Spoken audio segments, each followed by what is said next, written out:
শুভ সকাল। আজকের এই উপস্থিতি সবাইকে আমার আন্তরিক প্রীতি ও শুভেচ্ছা জানাচ্ছি। আমি একজন সংস্কৃতি কর্মী, আপনারা জানেন। আমার সঙ্গীতের মাধ্যমে আমি আমাদের নিজস্ব যে সংস্কৃতি সেটাকে সেই ঝান্ডাটি নিয়ে বয়ে চলার চেষ্টা করি।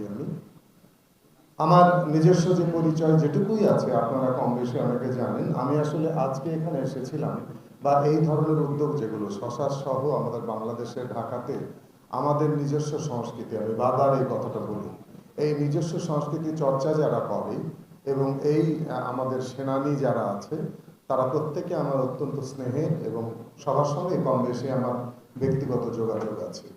তো এই যে যোগাযোগ আছে, আমি বারবার একটু আগে আমাদের যিনি বক্তব্য রেখে গেলেন যে বললাম যে আমাদের সংস্কৃতিটা কি। সংস্কৃতি আগে নিয়ে অনেক কথা হয়েছে। তো সব সংস্কৃতি তো সংস্কৃতি না, আমরা ঢালাওভাবে বলবো এটা আমাদের সংস্কৃতি।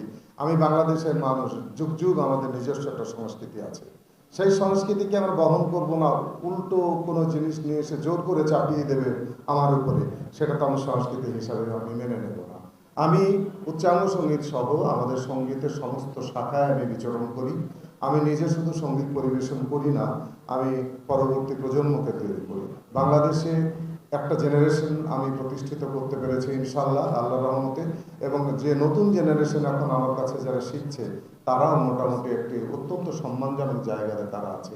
এবং ওই একটি কথা আমি আপনাদের বলতে চাই, যেহেতু আমাদের জাতীয় কবি কাজী নজরুল ইসলামের সামগ্রিকভাবে আমি চর্চা করার চেষ্টা করি, তো একটি বিষয় আমি বারবার আমাকে কষ্ট দেয়, আপনাদের বোধহয় বললেই আপনারা বুঝবেন। সেটা হচ্ছে কথায় কথায় আমরা নজরুলের প্রসঙ্গ উঠলেই জোর করে অসাম্প্রদায়িক এই কথাটা তার বেলায় লাগাতে হয়। জোর করে বলি যে অসাম্প্রদায়িক কবি নজরুল, কারোর বেলায় তো এই শব্দটি ব্যবহার করা হয় না। তাহলে যে মানুষটি সবচেয়ে মানবতার কথা বলে গেছেন, তার জন্য এই অসাম্প্রদায়িক কথাটা বলতে হয় কেন? তো তার মানে তারা নজরুল পড়ে না, চর্চা করে না।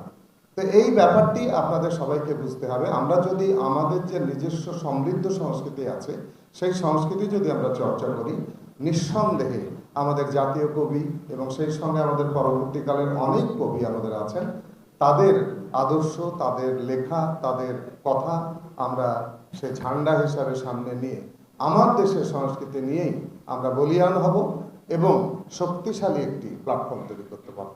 আপনারা আমার জন্য দোয়া করেন, আমি আপনাদের সবার জন্য দোয়া করি। ধন্যবাদ।